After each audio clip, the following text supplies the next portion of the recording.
I guess I need to come on the screen. Hey y'all, hey y'all, hey y'all. How y'all doing? Look, I just got a little discombobulated. Y'all know I'm doing this Free Texas campaign, Voices from Behind the Wall. So sometimes I get these calls and like I just got thrown off. I just I'm getting ready to allow one of our guests to come up and share, and he just informed me of something that happened there.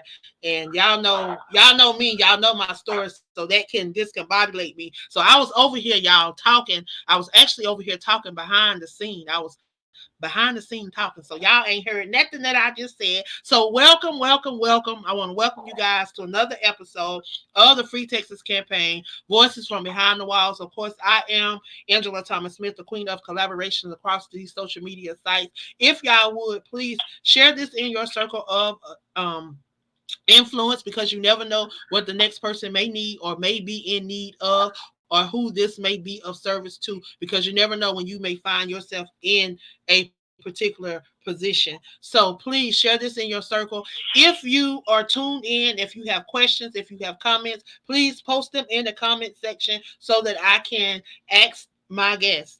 I am going to move out of the way and allow my guest to come up and introduce himself. If you would, the floor is now yours.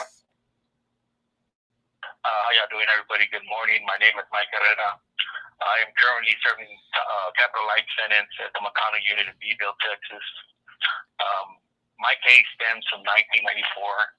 I was 17 years old when my crime was committed, and I've been locked up ever since. I was convicted under law parties in Bexar County in San Antonio, where upon appeal, writ of habeas corpus and everything was denied upon me. You know, there's different circumstances that come with financial burdens on my family and on myself and everything. So I've been here. I spent my entire more than half of my life in prison. I've been here for 26 years. It's going on 27 years flat in January the 10th. And, you know, coming to prison at a young age, you see a lot of things that have changed. And there's a lot of injustices that happen in here because outcries that we do to the administrations and the officers, sometimes they go upon deaf ears. And when they go upon deaf ears, it's every man for himself. And I got into the system when I was 19, 20 years old. So it was in the 90s. So there was a lot of fighting and there was a lot of rapes and things that happened in here that, you know, went all on deaf ears because we would ask administrators for help, and they would, their good response was, hey, go handle your business. You're a man. You're in prison now. You're in the big house. And, you know, that turns a person from being an innocent-minded, yes, I committed a crime and whatever happened, but it turns you into a monster within yourself because you're dealing with people that are all criminally minded. And this administration, the administration in Tdcj period doesn't help much. And being where I am now, and at this point in my career in prison, it's been worse because there's been a lot of budget cuts and everything. So we're eating less than we were before. And there's a lot of people that turn to, you know, the alternative. And as I was explaining to Angela right before we went live, there was a suicide this morning. And a guy did successfully commit suicide, which is sad because I knew the guy. They called him Arizona, and this was out in the dorms. And it's saddening because we're so short of staff. TDC around, all TDC is so short of staff that they don't have nobody to really do their round and, you know, solicit little conversations with us about what's going on or what's happening within someone because there's simply nobody to talk to. In regards to that, I am a peer educator here at the unit, and I speak on the awareness of K2. And even when I go and speak to people and teach classes on K2 awareness and the dangers of it, I've spoken to the wardens and tell them, hey, this is what's going on. And sometimes most of the time the response that we get is, well, you need to get with your captain and get with this person and get with that person. And it's like, again, it's like a circle. But there's some of us in here that do the best that we can to help people in here. But it's hard for us because a lot of us don't have family out there that helps us. You know, we need people to help us advocate, you know, and here the outcry is they don't want to change the law. They don't get our families involved. We have to get everybody involved to make some type of change for all these injustices that are happening, because there's kids that are coming to maximum security prisons. Where I'm at the William G. McConnell unit, where it's a maximum security prison, where we're actually getting kids that are 18, 19, 17-year-olds that are coming here, and they're getting abused in different ways, whether it's verbally, whether it's sexually, or whether they're getting beat on and stuff like that. They just don't have the manpower to sustain the person's safety.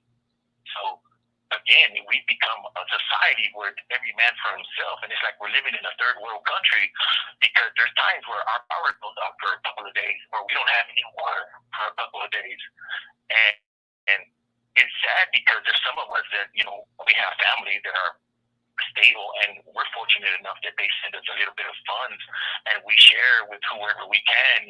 It's like in here, it's every inmate for himself, but yet you have inmates that have compassion for others, and we try and help as many as we can. But without the help of people out there to try and change things for people in here, I understand. And we're in prison, we've committed crimes, and a lot of us deserve to be punished for what we do, but we get sent to prison as punishment. We don't get sent to prison for more punishment.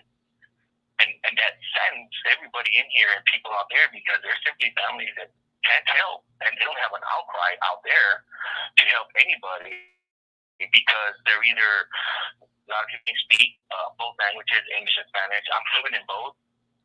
And I'm a translator here for some of the guys that come that are illegals and can't speak any English. So I help as much as I can in that department. But when we have people that can't speak no English, and they're getting railroaded by these officers because they don't care whether they speak English or not, I mean, it's a sad thing. And they don't have no family because they're wherever they may be, in Mexico, Southern America, or wherever. And we're stuck here. We're a society, like in this society in here, you have a lot of would be like fathers in here, father figures for all these youngsters that don't have any direction. And me being incarcerated mostly all my life, I'm considered one of those figures, and I'm only 46 years old. So, I'm considered an OG, where I don't like that title, because I'm not an original gangster. I ain't nothing like that. I'm just a person that likes to try and help everybody. And I had problems of my own. Like I said, I got incarcerated when I was young. I have 2 daughters out there in the world. One of them's 31 already, and one of them's 29. One of them's addicted to opioids. And it's a sad thing, because all my grandkids are just everywhere else with other people, with their families, because my daughter has a problem that I can't help fix, because everything that I've done in here, I've got my GED, I've got my trade, I've done everything possible to try and make things better for myself, yet everything that I've done is for nothing, because I have a capitalized sentence with all my appeals and my remedies already done.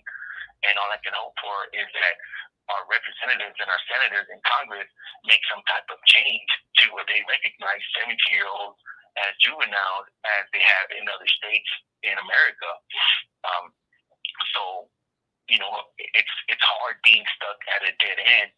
Yet I don't let that bring me down, because I have family that I love, and they love me and they care for me. So I stay strong for them. And more than anything, I have to stay strong for a lot of these guys that get locked up, because it's not easy. Being locked up in prison now, it's not easy, because there's a lot of different ethnicities. Everybody comes with different ideals, and to walk in a straight path in prison, it's very, very hard. It's very hard for somebody.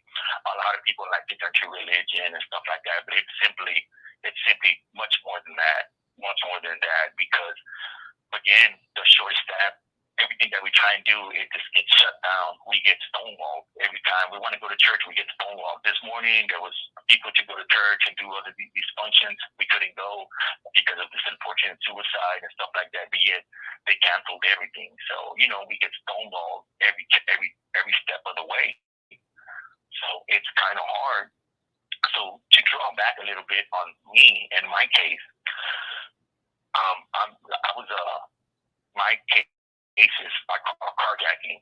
Yet when I was going to an evidentiary hearing to my court, the judge, when the attorneys were bickering about who's going to go to trial with who, because it was a all parties case, the judge, I was already in a loss, because the judge simply told the lawyers, does it matter who shot who? Of course it matters. There's no principal actor in my case, yet here I am for all parties, and the person who actually did the killing is out in the world. And, that's an injustice in itself. And I'm here all this time, do everything and anything that I could. And when my judge, when I got convicted and I tried to fight my case, my judge later became DA of Bear County. So I was in a losing battle from day one, and through all that, seeing what was going on with my kids and my family and everything was really heart wrenching, because now, at the time, I had to turn to the life of TDC, of prison. And that life took me in a turn to where I had to fend for myself. And unfortunately, in the 90s, when he came in, I was in the John B. Connolly unit, and it was gang infested. So, of course, I was part of a security threat group so that I could survive at a very young age, because there really wasn't much more I could do to protect myself. Not that I used them as that, but I had to do that because I was so young and I was prey. I was prey to the predator. Simple as that. It was one of those things where there was a fight or flee, and there was no fleeing because nobody was going to hear you. So it was fighting for your manhood, for your respect, for whatever you may think of in prison. And we see these shows on TV that portray prisons for what they are or what they should be, and prisons are nothing like TV, because things can happen at a couple of times. Things aren't planned. A person can die in a heartbeat. These administrators, they can kill you in a heartbeat. There's been officers that have beat on us when they have us in handcuffs, and really at the end of the day, we're like, hey man, what are you doing? Some of us try to say something, we get shut down, they move us, they lock us up, they put us in different places. And there's a lot of things that society does not know that happen behind these walls that they should be aware of. And a lot of times we're misinformed of everything that happens, because as a society feels that if an authority figure tells them something, then that's what it is. And that's not really what it is in real life. In real life, when an authority figure makes a decision, it's because they're either trying to look out for themselves because something went wrong, or they're just trying to oppress somebody. That's it. Here we are in Texas. Here we are. Excuse me? I said that's it. I mean, you dropping a lot of knowledge, and the whole means behind the Free Texas campaign is to do a lot of just what you're saying need to be done. Like, we want to hold these people accountable. We want, why are you blacking out the number on the parole thing? Why are you blacking out the numbers? Why are you being so secretive? Where's the transparency in all of this that they're doing? There is none, because there's evidently a lot that need to be covered up, and they're covering up a lot, and it's sad. And it's sad, and you're right, and you're definitely right. All these years that I have been incarcerated, people may not believe this, but if there was a way for people to actually see the records of the people that are being released on parole, and what I mean the record is their disciplinary record, their time being done here in prison, the person that has the most bad infractions on the disciplinary records, those are the people that they let go home. You know why? And there's been, but do you know why they do that? This is something that a couple of us have talked about. A couple of people that are currently incarcerated and have been incarcerated there at Tdcj for 20 to 30 years. You're talking about people that have been there and have seen this and witnessed just what you're talking about. This is the same thing that I'm getting across the board, and this is coming from different people at different facilities that do not know each other. These people do not know each other, and for y'all to be saying the same thing, I know what you're about to say. If you go back and you look at their records, you're going to see that they have more disciplinary cases. They're getting out, and you know why they're doing that? Because they know that a lot of these people that have all these disciplinary cases, they're going to offend again, and they're going to come back. And when they come back, they're not going to go home no more, and they're going to be able to get that free label for the rest of their lives. And that's what they're betting on. That's what they're packing on. They want to release the ones that they know going to commit crimes and come back. They don't want to release the ones that they don't think is going to reoffend, because then it will block their No. money. It will block their what they got going on. See, this is a multi-billion-dollar industry. Prison system is a multi-billion-dollar industry. These people are making and pocketing so much money to it's ridiculous, and it's all about money to them. They don't care nothing about the inmates. They don't care nothing about your human rights. They don't care nothing about just your simple essentials of life, the simple things that people should have to survive. They don't care because it's evident by the food that they serve. A slap, a piece of bread with peanut butter in the middle and call it a sandwich. Put soup on some bread and call it a sandwich. A piece of pancake or a piece of cornbread or a piece of meat, and then you throw it in a sack and you do all this. No, this is what you're doing. That's what you do to animals. These are people. And see, the state of Texas have this thing where they do not believe in rehabilitation. They do not believe that No. you can be rehabilitated. So they are not going to put in place things that will help you to be rehabilitated. They want you to have to No. rehabilitate yourself. And that's been the norm. That's been what has been going on across a lot of these institutions within the TDCJ. Every person that have come on this show, they had to rehabilitate themselves. They had to find ways to rehabilitate themselves. They went to school. They tried to do this, and then a lot of them they've taken the schooling. They've taken the trades. They've taken those things that will help them to be productive citizens, to re-enter society. They've taken it out. They only have it in certain facilities. They only do this in certain facilities. So what about and then why is stuff only Yeah, this done facility, at certain facilities? it, Like our facilities, yeah, this facility everybody doesn't show much. deserves a chance. Everybody deserves a second chance because if the truth be told, a lot of these people that are walking around here free should be behind prison walls. You know, it's Mm-hmm. because of grace and mercy that a lot of us did not it did not end up in prison. But if you Yep. and I keep telling people, it's gonna take these families. That's why I'm urging every one of these everybody that come on this show. I want you to have a family member contact me because we're gonna have to go down to those to that state house, those capitals, and march on those steps and stand on those steps and hold those signs. Go knock on some of these DA's offices. Go knock on the governor's office and demand that the Department of Justice come here and evaluate. I'm willing to come from South Carolina to Texas to do this because enough is Yeah, enough. and yes, enough. Yeah, enough is enough. And what we try and do here, like it's good that you touched on us rehabilitating ourselves because that's basically what I had to do. I had to rehabilitate myself all the way, and a lot of times things don't change until it happens to somebody that's up there that has political power and things like that. That's just the way it is. That's just the way of life here in Texas. Because if something happens to one of their family members, then things change. Other than that, nothing really changes. It's all the same. It's a cycle. I mean, I've been in prison with guys that, and I still keep in touch with them that were incarcerated 20 plus years, and they were denied parole because they said that the nature of the crime, is never going to change because that's what you were convicted for.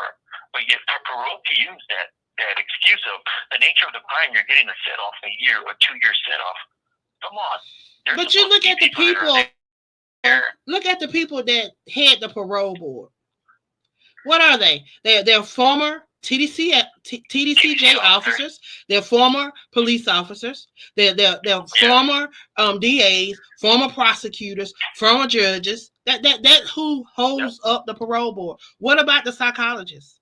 What about the mental health specialists? What about the community Yes. activists? What about those people that actually that run the paroles? That actually monitor the parole system. Why can't these people sit on these boards and say, okay, well, this has worked because they're out there working with Yeah. these people. They're out there working with Yeah. these programs. These are, and they need to reevaluate. And this got to come from the government because your governor, he's changed the way that the parole board is set up. He did that. And if you look They at sure did. some of the other states and how their parole board is set up, even back to, you mentioned that you was a juvenile. You go back and you look at the different things that have transpired over the years concerning juveniles. If other states can pass laws that say that, hey, this was a child, and up until they turn 25 or 21, whichever one that scientifically have been proven that these kids are not capable or rational enough to conceptualize what they have done. It has been proven. The state of New York is one of those states that have took on that juvenile law, and a lot of these people are coming home that were convicted as juveniles are now coming home. We had an individual on the show that was I'm talking about weeks fresh out of prison because they got 44 years backed up because of that law. And this is what needs to take place. You got Congress people that are in place that know that this is an issue, and they've put these things on the board. We see them, and then Yeah. they get hung up. They get caught up. Why they get caught up? And then there's always some wording. Okay, well, take the wording out, put the Yeah. right words in, and put it back on the ticket. And then while y'all hiding it, why don't y'all allow the public to vote for some of these things? Just like with the 13th Amendment, it needs to be taken out of the Constitution because it gives these people a right to have free labor. Yeah.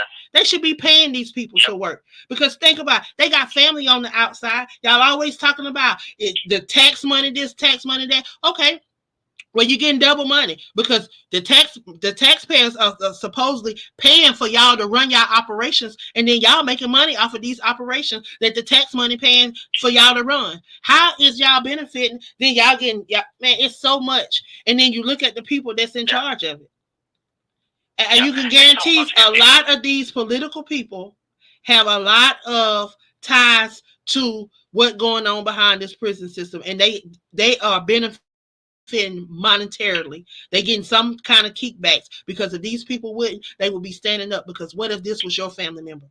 I ask these people all the Yeah. time when I see them out here doing stuff, and they always talking about they for the people. There's a lot of Congress people that are on that's gonna hear this message. They're on the page. Carlos Sherman. He follows the Free Texas campaign, has liked some of the stuff. We need him to stand up and do something about this stuff. We need him to stand up and expose the corruption that is taking place in the state of Texas. And there's so many people. We need the citizens to stand up. Allow your voice to be heard. Don't sit quiet. Go vote in these these local races when they have different things on the ticket. Vote and allow your voice to be heard. Not only that, come to these capitals. Express your right to express. You have the right to speak out. You have the right to make sure that these people are doing what they're supposed to do. Call for transparency. Call for these people to be accountable. Just like they acquitted Paxton. That man should have never been acquitted. Should have never been No. acquitted. He should have been impeached and out of office. That's Texas. That's what needed to have been done. That's Texas for you. That's Texas for you. The thing has come on the ballot since 2013 for them to change the law a little bit for the 17 years for the juvenile. But it's always stonewalled by wording, as you said, by being.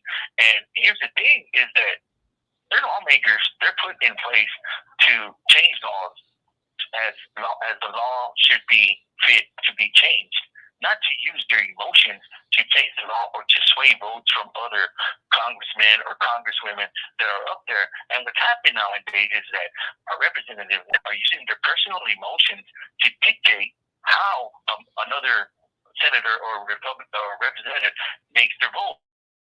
And that's simply not fair. That's not what our democracy was made upon. Our democracy was made upon to make decisions for the people that were of sound mind and would not use emotion, yet use the law that's in place to make things right. But everything has flipped. Democracy is run on emotion now. Everything is run on emotion, and that's not fair for the people here in Texas because we're never going to get anywhere. We're never going to get anywhere. They're worried about the immigrants coming in from Mexico. They're worried about all this other stuff that's happening. Yet There's a lot of here where people are dying, people are malnourished, people don't get no medical attention.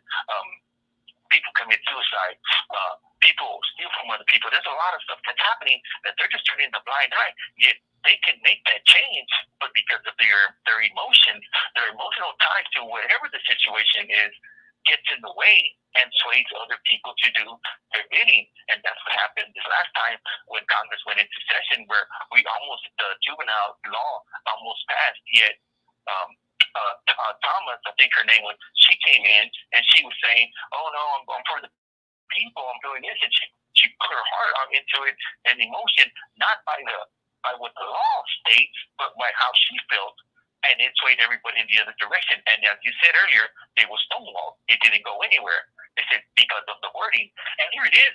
We were juvenile, and I understand. I should pay my time for the crime that I did, but they were putting us to do 30 years flat before we come up for parole.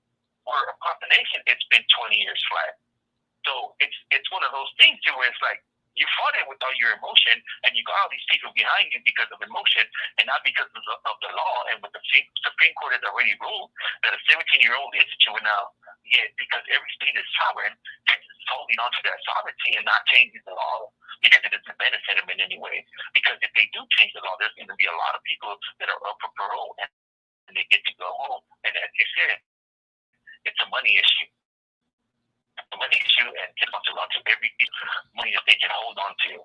I mean, we're living in the dorm that I live in. There's pipes that are literally wrapped around with string and rubber so that they won't leak. Yet where is all the money for the maintenance to fix it so we can live right? We're living in a third world country in here, yet nobody knows, and our outcry goes upon deaf ears. So yeah, because they don't respond. You right. They don't respond. You reach out to Congress people. They don't respond. You reach out to Brian Collier, who's the executive director of Tdcj. They don't respond. Yeah. And it's an issue. And like I said, the Department of Justice is need to come in and need to do a clean sweep. I'm talking about they need to clean up these prisons. They need to make these prisons habitable, because where you're at is not the only one. You talk about the women's prison hobby. You talk about the hobby unit. The young lady say it smells straight like sewage. She say it's mold everywhere, and I mean it's just it's sickening and it's sad. She said it's in the summertime. Now, this is what's sad. In the summertime, she say, if you want cold water, she say, you got to drink out the toilet. Now, who? That is sad. Like something that is beyond humane. Well, with your 1 minute, I want you to put a plea out to the people before it hang up on you. Please, plead to the people. Everybody that's out there that's listening to me and listening to us in this podcast, please take heed to all of your politicians, all your lawmakers, and please go out there and vote. The only way to make a change is you got to go out there and vote and really get informed of what's going on. This year is just the tip of the iceberg. Y'all can get well informed on the phone and your apps and everything. Please help as many people as y'all can, because not everybody deserves to be treated in the way we have been treated all these years in prison and TDC. And I thank all of y'all for listening to me and to Angela, and I thank you for this opportunity. Thank you, and you're welcome back anytime. Okay, thank you. Have a good day. All right. Well, I want to thank you guys for tuning in once again. Like I say, I'm going to be bringing these shows to you guys as often as these individuals can come on and share. Like I say, I have about 45 individuals that has a story, and you're going to hear the similarities, things that have happened within the judicial system, and things that are happening behind the walls once they get in the judicial system. Y'all, we have to stop this corruption, and it has to stop now. It's been going on for decades, and it's time for people to take notice. It's time for people to stop turning a blind eye and a deaf ear to what is happening right before you in plain sight. It's time to wake up. It's time to be that change that you desire to see in this world. So I encourage you, I implore you to get involved in the Free Texas campaign. Get involved. Even if you're not in Texas, you can play a part. You can help us write the governor. You can help us write the congressman. You can help us write the representative. Not only that, you can write these inmates and find out where they are, what's going on, and how you can better assist them. If you don't want to go through me, you can connect with them. But most importantly, y'all, we have to speak up. When we see something, we have to do something about it. Be that change that you desire to see. I am the queen, and I'll be back, y'all. I have two more interviews on today. We have one that's going to be starting at 12:45 in 5 minutes. So y'all come back if you can. If you would, please share this in your circle of influence.